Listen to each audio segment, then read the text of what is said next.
Magandang gabi mga bossing. Nakadalawa tayo ngayon, oo. Magbigay tayo ng reaksyon dito sa mga kumakalat nato ng mga survey nato. Puta, lintik ng mga survey nato. Makapanindig balahibo mga friend. No? Pakinggan natin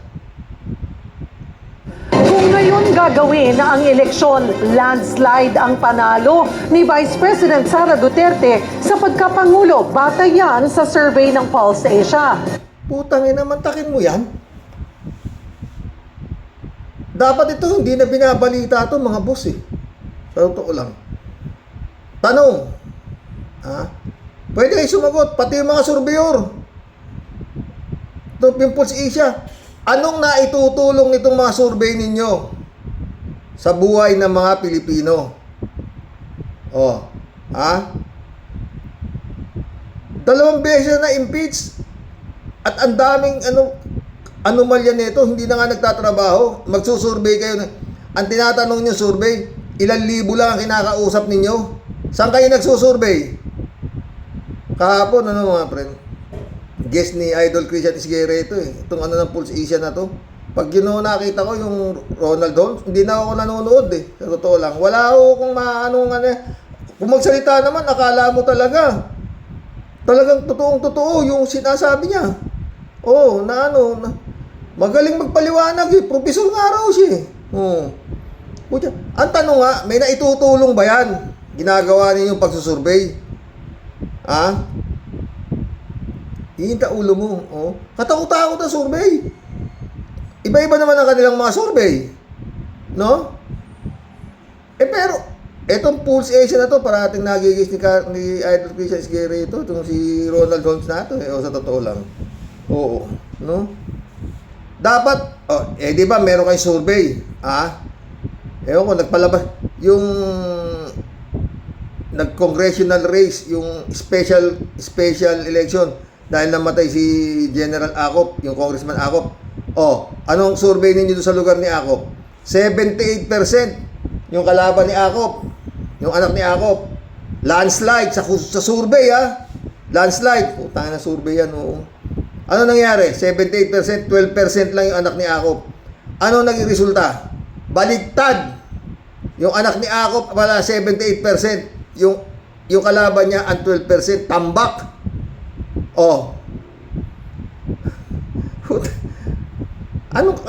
Sa totoo lang, hindi ako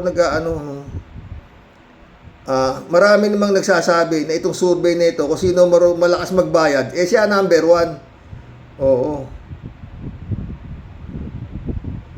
Tsaka yun nga, parang nagagamit pa itong survey na ito, para makapag-set ng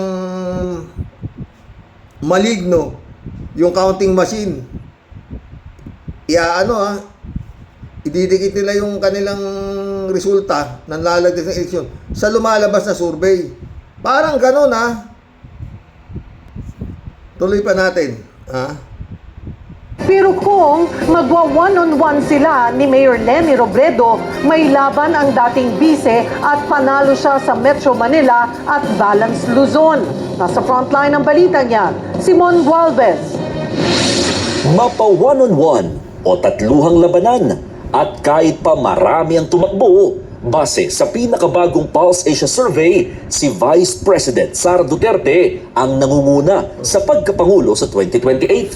Sa isinagawang survey, bago pa man ang impeachment trial ni VP Sara, 2,400 ang tinanong, sino ang inyong iboboto? Ayun, 2,400 na siraulo ang tinanong kung sino ang iboboto. Putang ina, 200,000 tayo. Mahiya naman kayo, puta. 2,400 ang tinanong. Isang barangay lang yan yung tinatanong nyo. Tapos ihaharap ninyo, landslide. Putang na, nakapag-dusartan na ako. Putang na, mahiya naman kayo, oo. Sa totoo lang, sabi ninyo kayo, mga surveyor, hindi kayo tumatanggap ng bayad. At kayo ay independent na nagsusurvey. Ano natutulong nyo nga ron? Anong napapala ninyo sa mga survey nyo? Kung wala, ibig nyo sabihin, kayo ang gumagastos? sa mga ginagawa ninyong pagsusurvey? Kayo? Ang gumagastos? Kasi sabi, tinatanong maraming sasabi, bayaran niya survey na yan, kung sino malaki, yun nilalagay nila sa number 1. Hindi niyo naman inaamin. Hindi ka totoo yan. Oh. Hindi kami nagpapabayad. Anong silbi, anong mapapala nyo, anong tulong ang ginagawa niyong putang ina survey yan. Oo, sa totoo lang, mapapamura kayo. Ha? 2,400 tapos maglalabas kayo na landslide si Sara Duterte. Oh. O sino nag-survey do sa sa lugar ni Congressman Akop? 78% yung kalaban ng anak ni Akop. 12% yung anak ni Akop. Ano naging resulta? Oh. Abuta. Ay, abutin mo dito sa butain ng mga surveyor na to. Sa totoo lang. Kung wala kayong kinikita riyan, kayo, ano kayo, mga hunghang? Gumagawa kayo ng mga ganyan, wala kayong napapala? Tuloy. Presidente, kung ang eleksyon ay gaganapin ngayon, 49% ang nagsabing iboboto nila si VP Sara, 26% ang kay Mayor Leni Robredo at 14% malayo na ang kasunod nila na nasa 1% pababa. Sina DPWH Secretary Vince Dizon, MMDA General Manager Nicolas Torre III, Senator Robin Padilla, Pangulong Bongbong Marcos, Mayor Baste Duterte, Mayor Vico Soto at iba pa. Nananatiling malakas ang suporta kay VP Sara sa Visayas at Mindanao, pero tabla sila ni Robredo sa Metro Manila at Balance Luzon. Paano kung ang labanan sa pagkapangulo ay tatluhan? VP Sara versus Mayor Leni versus Senator Raffy. Base pa rin sa Pulse Asia Survey, 51% ang boto kay Duterte, 27% kay Robredo at 16% kay Tulfo. Utang ina, ano ba yan? Hindi ba kayo nahihiya? Sa totoo lang itong mainstream media, huwag nyo na ibinabalita yan.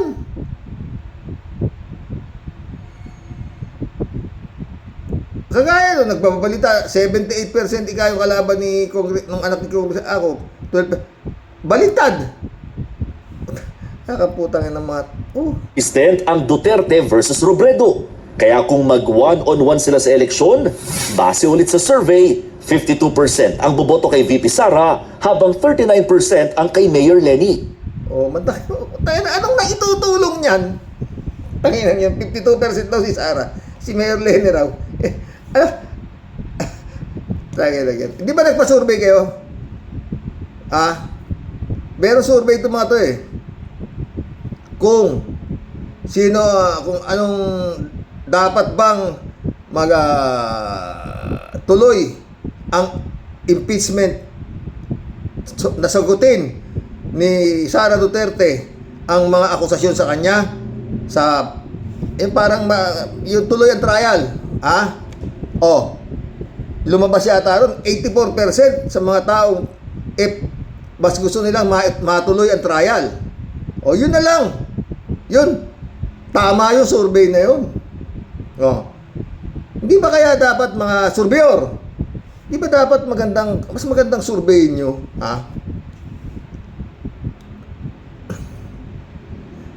Kung ano sa palagay nyo, yan, makukonvict ba kaya si Sara Duterte o hindi? Yes or no? Yun na lang sana mga ano nyo. Oo. Huwag na yung mga ganyan. Amputan ng surveyor. Nakakapanindig balahibo.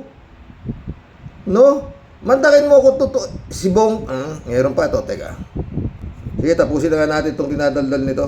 Sa one-on-one na labanan, kuha ni Robredo ang boto ng Luzon at Metro Manila, habang kay Duterte naman ang Visayas at Mindanao. Sa ngayon, bukod tanging si VP Sara pa lamang ang nagsabing totoo ba yan? Visayas at Mindanao? Ayon sa pag-uusapan, 98% daw sa Mindanao itong si Sara Duterte. Ganun ba katatanga yung mga nasa Mindanao? Ano ba? Tayo survey ito. Atakbo siya sa 2028. Nauna naman ng humindi si Robredo. Pati si Senator Raffy, wala rin daw balak kumandidato. Isinagawa ang face-to-face survey nitong June 28 hanggang July 3 at 6. mayroon itong margin of error na plus-minus 2%. Puta, may margin of error pang plus minus 2% eh. Ang putang ina, no? Kala, hindi ko naiintindihan yung mga plus minus 2% na yan. Babalita mula sa frontline. Ha? Puta. Dapat may balita yung mga panindig balahibo na yan. Mantakin mo. Kung sakasakali na... Pero eto no mga boss, no? Puta na. Hawak ng mga senador at paulit-ulit, no? Pag ito nakatakbo, inutil talaga itong gobyerno na ito, ni PBBM. Inutil. Yun lang masasabi ko, inutil. Pinagmumura na, pinapapatay pa. Uy, Diyos Mariosep, ano na?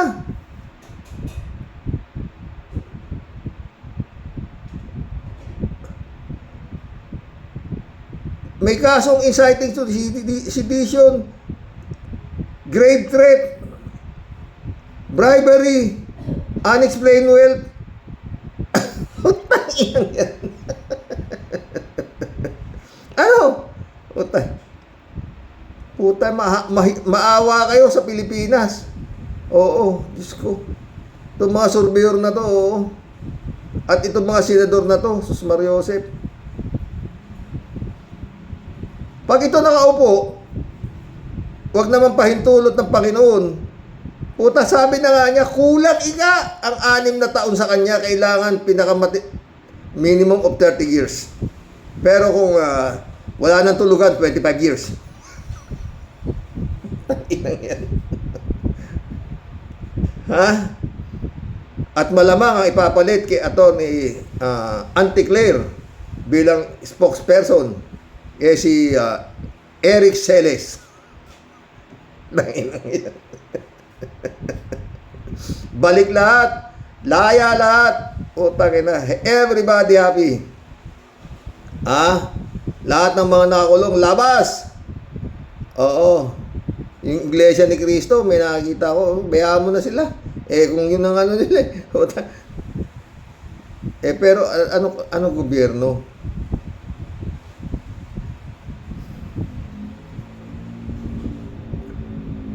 Siguradong laman ng Malacanang si Marlica, si Harry Roque. Si Banat Bay. Puta, ano na? Utang ina.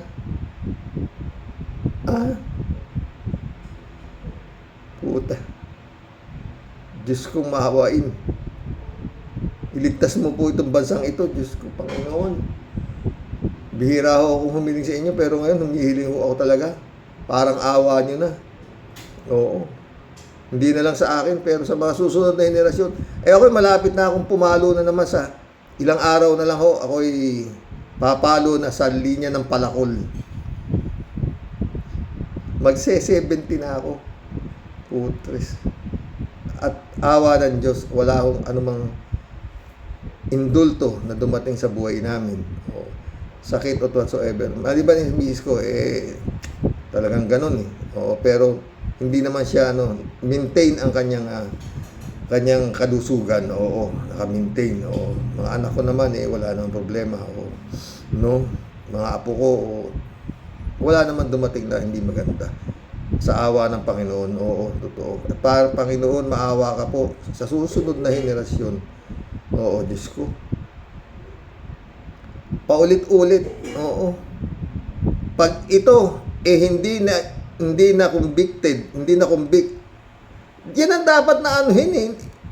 Yung ano ng survey, yung labas ng survey, anak ng puta. Kung kailan yung ganito sitwasyon, saka kayo magsusurvey ng ganyan.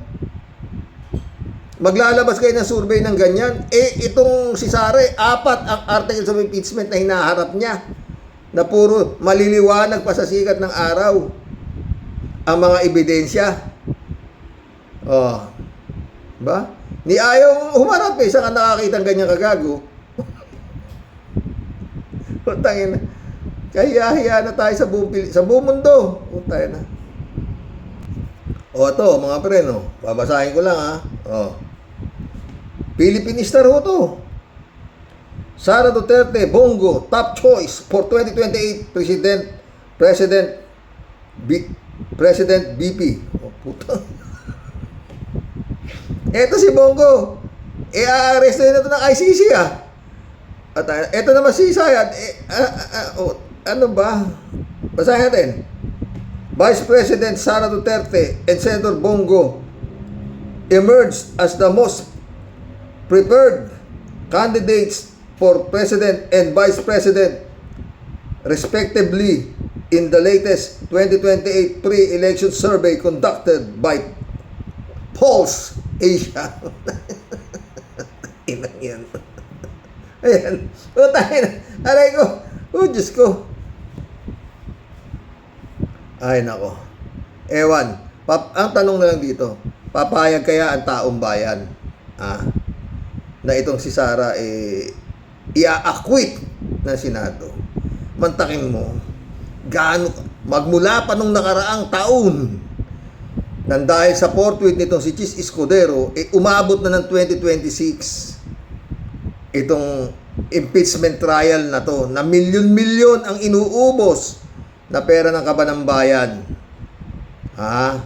Ang gusto pa yata mangyari ni Sayad, may exclusive na caterer ang kanyang mga abogado at mga guests na kailangan bayaran daw ng Senado. Bigyan lang ho tayo reaksyon dito sa mainit na balita.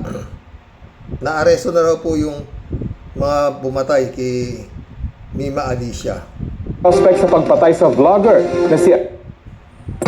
Mainit na balita, arestado na ang dalawang suspect sa pagpatay sa vlogger na si Alicia Lipata. Detail tayo sa ulat on the spot ni Maris Umali.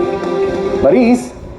Rafi, ayon kay PNP Officer in Charge Public Information Office Chief Police Colonel Allen Ray Co, nadakip ang mga suspect dakong 8:20 kaninang umaga sa Barangay Dauma, Balacat, Pampanga matapos ang masusay investigasyon at follow-up operations ng Northern Police District Special Investigation Task Group. Sila ang tinuturing na gunman at ang driver ng getaway motorcycle. Ayon sa PNP, sila rin ang mga nakita nakasakay sa motorsiklo sa mga CCTV at iba pang video na nakuha sa lugar ng insidente at tugma sa pagkakakilanlan na ibinigay ng mga saksi. Isasampalaban sa mga suspect ang mga reklamong murder, paglabag sa Comprehensive Firearms and Ammunition Regulation Act at paglabag sa Republic Act 9516 kaugnay sa pag-iingat o pagmamayari ng mga paputok o explosives. Na-recover sa kanilang dalawang hand grenade, isang caliber 45 pistol at isang 9mm Rafi ng mga investigador na ang nakumpiskang caliber 45 pistol ang siyang ginamit sa pagpatay. Bagamat nadakip na nga ang mga pangunahing suspect, nilinaw ng PNP na hindi pa tapos ang kanilang investigasyon. Ayon kay Police Colonel Co, may impormasyon ng pulisya na posibleng may iba pang taong sangkot sa pagpaplano at pagpapatupad ng krimen. Hindi pa nila isa sa publiko ang mga detalye para hindi raw makompromiso ang kanilang operasyon. Patuloy pa rin sinusuri kung ang motibo sa krimen ay may kinalaman sa politika, personal na alitan o pareho. Ayon sa pulisya, nananatiling bukas ang lahat ng posibleng anggulo sa investigasyon. Rafi? Maraming... Ayun ho. Ano yan? Ayon sa balita, sindikato, no? At yan ho, 48 saka 58 years old ang sabi, Natandaan nyo yung pumatay kay Kaper si Lapid? Yung iskolyar. Diba? Hanggang ngayon, di pa makita-kita si Bantag, di ba? Yun yung iskolyar, nakakunan ho ng picture yun, di ba? Nakakunan, tapos naging wanted, tapos naglagay ng reward, sino makakagano, whatsoever, no? Yun yung iskolyar. Kaya ho yun, hindi ho yun nahuli. Sumuko po yun. Bakit? Nakahalata siya na ipagaganon siya nung nag-utos sa kanya. Oo. Kaya lumabas na siya. Naramdaman niya na papatayin na siya para malinis Kasi sabi raw sa kanya, pinatatawag ka na sabi, pinapupunta ka na sa safe house. Sabi daw sa kanya, bakit ako lang? Nagtaka siya, no? Sino kasama ko? Hindi, ikaw lang kasi na nakita sa CCTV. Kaya gumalaw yung utak ni Escolyar. Sumuko. Ito hindi naman. Pero ito mga friend, hindi tayo sa nagmamagaling, no? Sinabi na nga nila, sigurado naman ito, napag-utusan ito. Tsaka merong 45 saka 9mm. Ibig sabihin, hindi basta-basta mga tao to. Kung totoo nga yan, ha? Na may granada pa. Tapos nakakuha sila sa Mabalacat, Pampanga. Doon sila nagtago.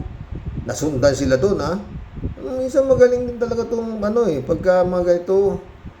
Madali nilang nahuhuli. No? Pero si Bato, andyan na. Kita na nila, andyan na. Nakawala pa. No? Bakit pag Duterte matagal mahuli? Mga boss. Yun lang. Alamin nila yan. Baka mga militar pa yan eh. Baka mga militar yan eh. Kung talagang yan ha. Sanay eh. Alamin nila kung anong uring pamilya yan. Kasi 48 saka 58 eh, di ba? Kung anong kinabubuhay niyan. Sabi doon sa isa, ito daw isa dito labas-masok na raw talagang hired killer eh. Sino? Kung hired killer yan, sinong nagbayad dyan? Ganun. Madali na ho yan eh. Kung talagang didiinan. No? Hanggang ngayon puro balita eh. Alam nyo? Puro initial lang, alias wala pa sinasabi kung sino yung mga nadakip na yan. Wala akong sinasabing pangalan yan. Basta ganyan lang sila. Nadakip na. Initial lang S. Isa daw SM, MS, kung ano-ano. Basta walang sinasabing pangalan. Wala. Wala. Tapos, naka-ganyan. Pero naka-blurred yung muka. Kaduda-duda na naman. Bakit ganon? Diba? Anyway, magaling sila. Di sila na. Diba? Magkulam na po tayo mga friend. Basta yun. Rest in peace, Mima. Ito yung mga comments nyo nung vlog ko nung gabi. Hindi ko yung kaninang tanghali The brother of Dubico, shout out, good morning. Xerox to all warriors, talagang sasakit ang ulo. Kasi karamihan dyan sa mga chinatong na yan ay mga buwisit, didishit, may sayad. Mga tinamaan kayo ng kulog. Sumagot si David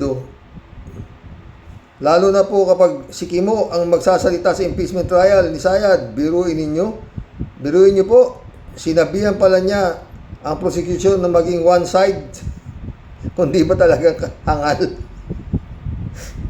Hindi niya alam kung bakit may prosecution at depensa sa paglilitis. Kaya nga dinimanda mo yung nakasakdal dahil sa paniniwala mo ay may kasalanan siya. Tapos ang gusto niya wag maging one side. Talagang mapapailing ka na lang sa kabubuhan ni Kimo.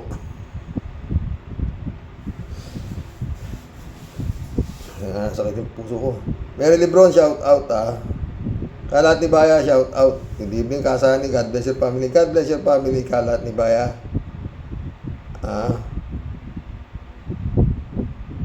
Michelle, Edwin, Mike, shout out, my friend. D-Side, shout out. Gandang gabi, Xerox. At sa lahat ng ka-warriors. Alberto Raer, shout out. Ula Air. Okay, sabi ng Atty. Claire Castro, ang senador na nagipag-debate ni Batong Bakal. Ang sagot niya, wow ha. Ang ibig sabihin, walang alam siya sa batas, Karoke. Alam niyan ex-convict nga yan Apolinar Tolentino, shout out. Na-high blood ako at uminom ako ng losartan habang nanonood ako ng impeachment, lalo na nung nagtatanong na si Robin Padilla. Mantakin mo naman, ang sabi ni Robin, hindi daw dapat one-sided ang prosecutor. Monte ka kung masok ka dun. Anong ibig niya sabihin yun? Yung prosecutor dapat ding pumanig sa defense o kaya ay gumitna? Parang gusto niyang palabasin mas matalino siya kay Jerbel. Naman. Ministro, naakala niya di kaya sagutin yung mga tanong niya. Sa isang magaling na bugadang tulad ni Congressman Luistro, wala siya ni sa kalingkingan ni Kong Luistro. Buwisit talaga. Dinadaan pa sa darag como senador justice daw siya. Buwisit. buisit na buisit ako, sabi ni Apolinar Tolentino eh. Magot na naman si David, oh.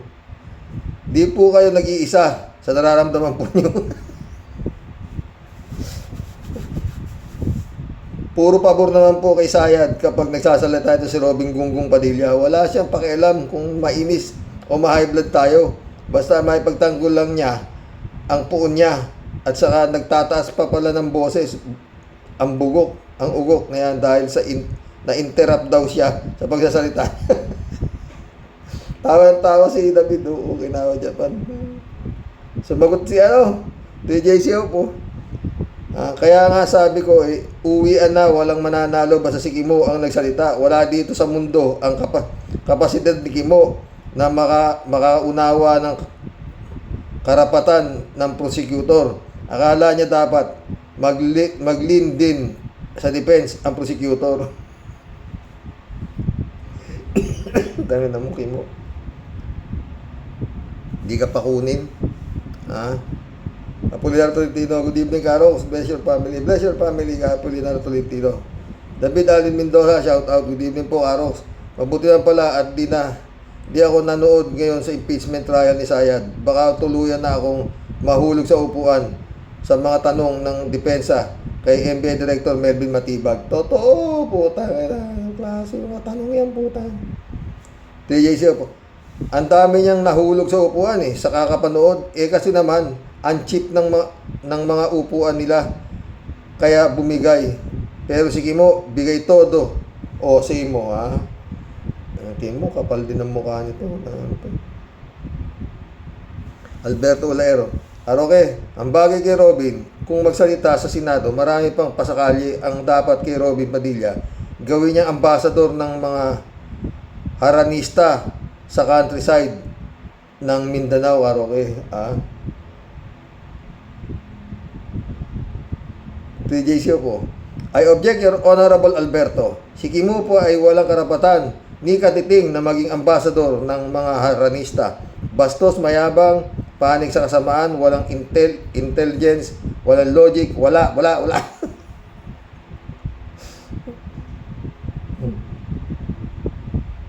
David Alvin Mendoza ulit. Tinatanong nyo, Karox, kung ano ang tawag sa taong kumakausap sa isang assassin para pumatay ng tao. Di may Sayad, di ba?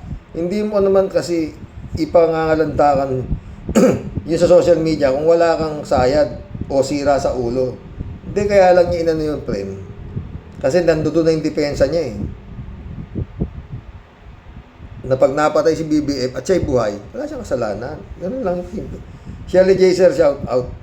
Gigil na gigil si former NBI Director Jaime Santiago. Sarap namang pukpukin. Kakapiko na yung nangyayari dyan sa Senado. Kaya hindi na ako nanonood. Sa inyo na lang ako nanonood. At nakikinig, Karox. TJCO po. Xerox, wala nang uwian. Wala na, uwian na. Talo na kayong lahat. Pati ako, may nanalo na. Magsitigil na tayo ng kakablog dyan. Patay tayo dyan. May tatalo pa ba kay Robin? Alis ka dyan. Alan Peter Cayetano. Wala kang sinabi kay Kimo. Nag-iisa talaga siya sa mundo. Totoo ang survey na number 1 talaga siya.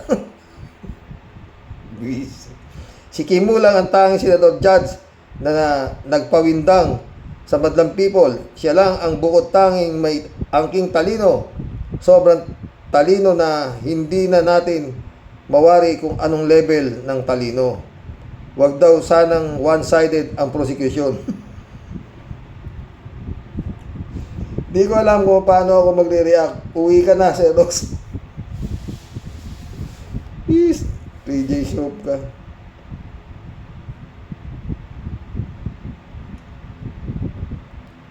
Pastor Jun Lagon, my friend, shout out. PJ Shop nito. Ang hirap dito, ang hirap dito, di ka talaga makapatol dito kay Kimo. Kung papatulan mo, mga kabulastugan nito, para kang pumatol sa estupido. Magsalita ito. Pag di mo naman pinatulan, ipalalaganap nito ang kanyang kamangmangan at pati taong bayan mahawa. Ang hirap kung saan tayo lulugar. Ha? Daanin mo sa logic. Di makakaintindi, daanin mo sa usapang kalye, barumbado sumagot. Daanin mo sa tahimik lang, lalong lumalala ang pagiging stupido. Paano ba siya umabot sa ganitong level na kawalang yaan? Matagal nang walang yaan. 3J Shop ulit to. FYI lang, Sir Rox, ang prosecutor, pati ang defense team ni Sara, sila po ay talagang bias. Bias sila para sa kanilang ipinagtatanggol. Pwede bang maging neutral o kumikiling sa defense ang prosecutor? Ito bali ang gusto mangyari ni Kimo. One-sided nga. Kimo, English yun Sabi niya, tapos siya ng BS in criminology. Bakit hindi niya alam ang ibig sabihin ng prosecutor o ang defense lawyer or team? Bakit hindi niya alam ang function ng mga ito? Xerox, di ako maka-get over with dito. Kau naman, graduate nga siya ng BS in criminology, kaya lang sa UP. Kau talaga. University of Prison. Dario Castrense, shout out. Sindikato kasi itong si Sayad, kaya ginawang private army ang mga pulis. Yun nga, sundalo, binubusog, bine-brainwash para mahawakan sa leeg. Nagpapakitang lakas, kayabangan at gagamitin ang kanyang grand plan o maitim na balak. Totoo yan, Dario. 3J Shop ulit to. Xerox, itong si Kimo, hindi lang umakyat ang hangin sa ulo, nilipad pa ng sobrang hangin. Akalain mong pagalitan ng mga abogado ng prosecution. Don't interrupt! Nai-interrupt ako. Napakabastos, walang galang sa korte. Akala niya kung senador judge siya, siya ang ultimate control ng lahat na nasa Senate Court, na sila ang nasa may last say, na sila ang boss. Totoo yun naman siya naman talaga last say, di ba? Losartan, kalat ni Baya. Anong Losartan? Walang apekto yan sa Kasani. Hindi obra ang Losartan na yan. Mag-diatab at mag-suppository ka na lang, Kasani, para hindi ka mapuruhan sa putalagis na impeachment na yan. Tol, shout out Jojo. Good day, Tol, sa lahat ng subscriber. Nakakasakit nga ng ulo yung hearing na yan. Totoo. Baliw la dito Maril Pabianak, shout out Good day po muli tayo sa mga ka-warriors. Dami ko pong tawa kay former NBI director. Talaga nga namang nakakairita style ng defense counsel. Obvious na nalilito ang witness, pero di naman niya natibag. Si NBI director matibag. Naway makakuha natin ang hustisya sa mga ginawang paglabag ni Sara sa pondo ng konstitusyon at sa konstitusyon. Eddie Luna, shout out Hello Karox, magandang araw muli sa dyan. Oo nga Karox, napakinggan ko yung Nina Katunying at Jerry Baha interview kay Director Jaime Santiago. Sabi ko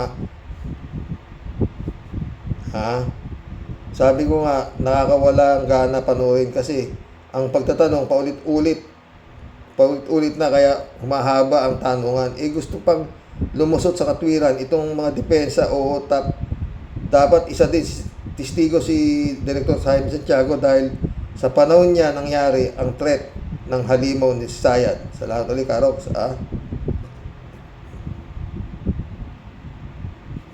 Eddie Luna ulit mainit. Kawalang yan na yan na isang batalyon ang security ng halimaw na si Sayad, pero ni isa wala siyang sinabihan tungkol sa Romanog. Natatakot sila sa kanilang sariling anino kung ano-ano na lang ang naiisip para panlinlang sa mga Pilipino. Tanginang yan, dapat sa kanya ginagawa yung ginagawa kay Mima Alicia Lipata. Salamat ulit sa'yo, Karox. Dapat talaga yun. Kaso wala, hindi makakatikit yan. Eddie Luna ulit, oh. Ha? Ang hayop na sayad na yan. Puro siya reklamo sa sarili niya. Kung kanino pa. Pero pag pinatatawag siya para linawin kung ano ayaw naman lumitaw o pumunta sa patawag ng NBI para liwanagin niya. Sobra talaga tama ka, Karox. Palaging nasa ibang bansa pero baka yan ang nag-uumpisa na likidahin si PBBM. Yun nga. Para kung madali na ng hitman si Sayad, para kung madali na ng hitman ni Sayad, mamatay sa pagtanggi si Sayad at sasabihin wala siya sa Pinas.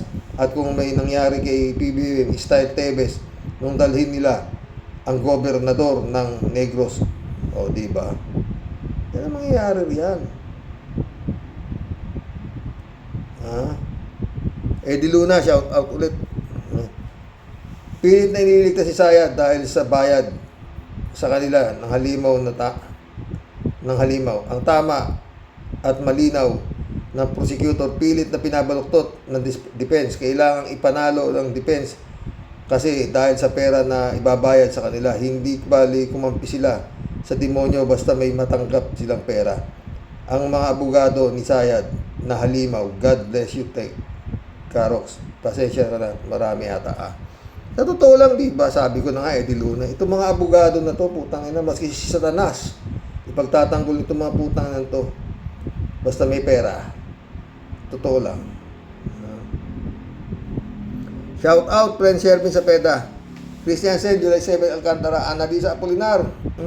Vision accomplished, mga friend. Hindi nakapag-comment si Tia Deli rito, ah. Pero sa isang vlog ko, meron siyang comments. Oo, tatabasahin ko, ha. Yung kanina. Ito, mission accomplished na ito. Babasahin ko yung mga comments nyo doon sa tungkol sa reaksyon ko kay Kimo at tanong ko kay Kimo, ah. Ito yung comments niyo doon sa vlog ko kanina tanghali, oo. Ha. Librado Ludovico, shout out, ah. Blessed evening, Karox and to all warriors. Sorry, Karox, at sa mga ka-warriors, wala akong tiyaga na makinig dyan kay Boy Chile Lamon. Sayang lang ang oras. Pagbaligtad-baligtarin man ang Senado, hudas pa rin ang dapat ang dating ni Bigote, anak ng PI. Ang suot mo sa trial ay kabaligtaran, hindi yan ang nababagay sa'yo. Hunghang. Taksil sa bansa pero sip-sip kinutay, leching hinduropot. Ah. Erwin Valera, shout out, my friend. Road to 27k subscriber. Layo pa yan, friend. Naman tayo, eh. Ah. Basta tayo, nagbablog lang ng totoo, gano'n. Wala tayong kakampi. Oo. Lini tayo, eh. Kalati Bayaw. Good afternoon, Kasani Nax. Early bird tayo ngayon, ah. God bless your family. God bless Kalati. Hindi ako. Kaya nga napa-early bird ako, Kalati, dahil dito kay Kimo, eh. O sinagot ko lang. Tinanong ko lang siya ng yes or no lang ang sagot. Ha, Kimo, ha? Diba?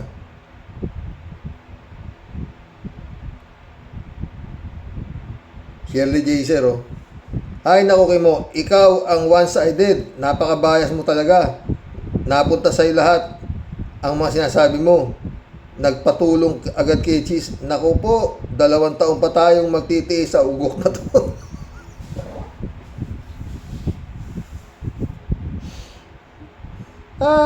Shirley Jaser ka. 2 taon pa talaga, mahigit pa. Pero Shirley, ha, huwag kang ganyan-ganyan dyan. Number 1 yan, ayon sa Police Asia. Inan yan! Inan nyo. Yung classic yun. Hindi kayo nahihiya sa mga pinagagawa nyo. Inan kayo. Survey kayo, survey. Hay! 3J Show po. Hello, Sir Rox. Kapag bastos na talaga. Kaya ikaw, Sir Rox. Okay. Kagalang-galang na, Sir Rox. Wala ka kung karapatang magtanong kay Kimo. Kung bakit siya naging senador. Wala kayong karapatang questionin. 3J Show na to. No? ang kanyang mental capacity. Nag-iisa lang siya sa buong mundo at yan ay karangalang malaki para kay Mariel. Ay, 3J shop ka. Ito. 3J shop ulit, oh, ha? Naku, Xerox. Pinaiinit ni Kimo ang dugo mo, ha? Tawa-tawa. Hagik-gik din naman ang tawa yung mga abogadong nanonood kay Kimo nang sabihin ni Atty. Luis to na huwag maging bias. Ha? Tanga talaga po tayo. Attention, Pia Cayetano. Ha? Ayan, may isa ka ng estudyante ng law. Turuan mo nga ang ibig sabihin, huwag maging bias ang prosecutor. Huwag mo nang turuan ng GMRC kasi wala ka rin naman noon, ha? Pag nagsanib puwersa ang mga DDS Senator, talagang magigiba ang Senado sa katatawanan o di kaya kukulo ang dugo mo. Siguro habang nanonood tong PJ Shop na to, tawa to yung tawa to eh. Ay, ito si Prince Shervin sa pedaw. Ha? Sabi niya, ang dapat tawag sa'yo, Boy Lamon, hindi hindi honorable. Horrible dahil ikaw nayawa ka ay ubod ng yabang sa lahat ng pinakamayabang. Pwe, ulit yan Delio. Kilabutan ka nga, hoy. Aminin naman, hindi. Ikaw ay isang pinakadakilang tanga. Ito. Nakipuso ko sa inyong dalawa eh, ha? No? At wala kang karapatan na maupo dyan sa magsuot ng robe. Ah? Chulo, no? At manduro ka ng daliri at salita sa mga taong kagalang-galang na pisting yawa ka. Baka ang hindi mo na lang pagtuunan kung paano mo ipaliliwanag yung ipinakita mo sa buong mundo. PJ, ay nako Prince Shervin, ano? Na ang patutoy mo pala kasing liit lang ng siling labuyo. Tawa-tawa, baka sakali magka-interest kami sa paliwanag mo. Ha? Kaya kung ako sa'yo, lumayas ka dyan sa Senado at hubarin mo yung robe na suot mo. Nagvisit ka, pwe. Kung makaasta ka, kala mo naman kung sino ka dyan. Isa ka lang nanlilimahid na nanggaling sa loob ng munti. Pwe, tanginumin mo.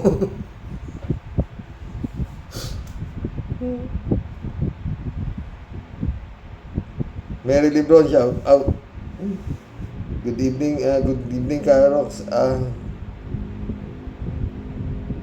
Marila Pabianak, shout out, Sabi niya, Honorable Judge, I object. Your question is confusing even though it's in Tagalog. Tawa-tawa.